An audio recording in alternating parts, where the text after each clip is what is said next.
Every Who down in Whoville liked Christmas a lot. But the Grinch, who lived just north of Whoville, did not. The Grinch hated Christmas, the whole Christmas season. Now please don't ask why. No one quite knows the reason. It could be his head wasn't screwed on just right. It could be, perhaps, that his shoes were too tight. But I think the most likely reason of all may have been that his heart was 2 sizes too small. But whatever the reason, his heart or his shoes, he stood there on Christmas Eve hating the Whos, staring down from his cave with a sour, grinchy frown at the warm lighted windows below in their town, for he knew every Who down in Whoville beneath was busy now hanging a mistletoe wreath. "And they're hanging their stockings," he snarled with a sneer. "Tomorrow is Christmas, it's practically here." Then he growled with his Grinch fingers nervously drumming, "I must find a way to stop Christmas from coming." For tomorrow, he knew, all the Who girls and boys would wake bright and early. They'd rush for their toys. And then, oh the noise, noise, noise, noise. And that's one thing he hated, the noise, noise, noise, noise. Then the Whos young and old would sit down to a feast, and they'd feast, and they'd feast, and they'd feast, feast, feast, feast. They would feast on Who pudding and rare Who roast beast, which was something the Grinch couldn't stand in the least. And then they'd do something he liked least of all. Every Who down in Whoville, the tall and the small, would stand close together with Christmas bells ringing. They'd stand hand in hand and the Whos would start singing. They'd sing and they'd sing, and they'd sing, sing, sing, sing. And the more the Grinch thought of this Who Christmas sing, the more the Grinch thought, "I must stop this whole thing. Why, for 53 years I've put up with it now. I must stop this Christmas from coming. But how?" Then he got an idea. An awful idea. The Grinch got a wonderful, awful idea. "I know just what to do," the Grinch laughed in his throat. And he made a quick Santa Claus hat and a coat. And he chuckled and clucked, "What a great Grinchy trick! With this coat and this hat, I look just like Saint Nick. All I need is a reindeer."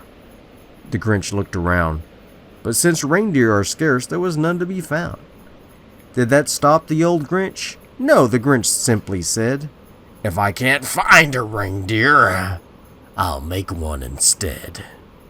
So he called his dog Max, and he took some red thread and he tied a big horn on the top of his head. Then he loaded some bags and some old empty sacks on a ramshackle sleigh and he hitched up old Max. Then the Grinch said, "Giddy up!" and the sleigh started down toward the homes where the Whos lay a snooze in their town. All the windows were dark, quiet snow filled the air. All the Whos were all dreaming sweet dreams without care. When he came to the first little house on the square, "This is stop number 1, the old Grinchy Claus hissed. And he climbed to the roof, empty bags in his fist. Then he slid down the chimney, a rather tight pinch. But if Santa can do it, then so could the Grinch. He got stuck only once for a moment or two. Then he stuck his head out of the fireplace flue, where the little Who stockings all hung in a row. "These stockings," he grinned, "are the first things to go." Then he slithered and slunk, with a smile most unpleasant, around the whole room, and he took every present. Pop guns and bicycles, roller skates, drums, checkerboards, tricycles, popcorn, and plums. And he stuffed them in bags. Then the Grinch, very nimbly, stuffed all the bags, one by one, up the chimney. Then he slunk to the icebox. He took the Who's feast. He took the Who pudding. He took the roast beast. He cleaned out the icebox as quick as a flash. Why, that Grinch even took their last can of Who hash. Then he stuffed all the food up the chimney with glee. And now, grinned the Grinch, I will stuff up the tree. And the Grinch grabbed the tree and he started to shove when he heard a small sound like the coo of a dove. He turned around fast and he saw a small Who. Little Cindy Lou who was not more than 2. The Grinch had been caught by this tiny Who daughter, who'd got out of bed for a cup of cold water. She stared at the Grinch and said, Santa Claus, why? Why are you taking our Christmas tree? Why?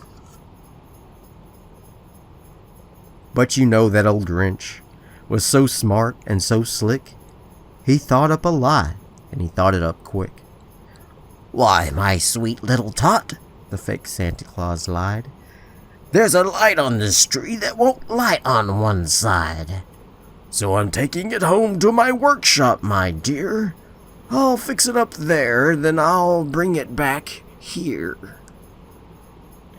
And his fib fooled the child, then he patted her head, and he got her a drink, and he sent her to bed. And when Cindy Lou Who went to bed with her cup, he went to the chimney and he stuffed the tree up. Then the last thing he took was the log for their fire. Then he went up the chimney himself, the old liar. On their walls he left nothing but hooks and some wire, and the one speck of food that he left in the house was a crumb that was even too small for a mouse. Then he did the same thing to the other Who's houses, leaving crumbs much too small for the other Who's mouses.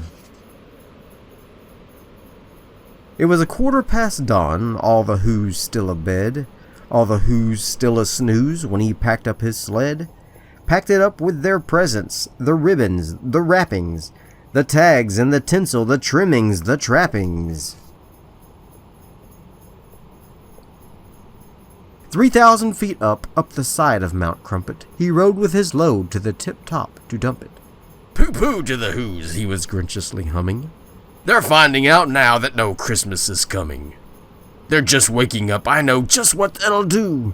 Their mouths will hang open for a minute or two. Then the Who's down in Whoville will all cry boo-hoo. That's a noise, grinned the Grinch, that I must simply hear. So he paused, and the Grinch put his hand to his ear. And he did hear a sound rising over the snow. It started in low, then it started to grow. But the sound wasn't sad. Why, this sound sounded merry. It couldn't be so, but it was merry, very. He stared down at Whoville, the Grinch popped his eyes, then he shook, and what he saw was a shocking surprise. Every Who down in Whoville, the tall and the small, was singing without any presents at all. He hadn't stopped Christmas from coming. It came. Somehow or other, it came just the same. And the Grinch, with his Grinch feet ice cold in the snow, stood puzzling and puzzling. How could it be so? It came without ribbons. It came without tags. It came without packages, boxes, or bags. And he puzzled 3 hours, till his puzzler was sore. Then the Grinch thought of something he hadn't before. Maybe Christmas, He thought, doesn't come from a store. Maybe Christmas perhaps means a little bit more.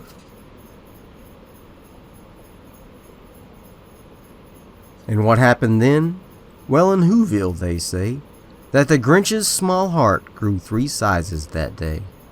And the minute his heart didn't feel quite so tight, he whizzed with his load through the bright morning light, and he brought back the toys and the food for the feast, and he himself, the Grinch, carved the roast beast.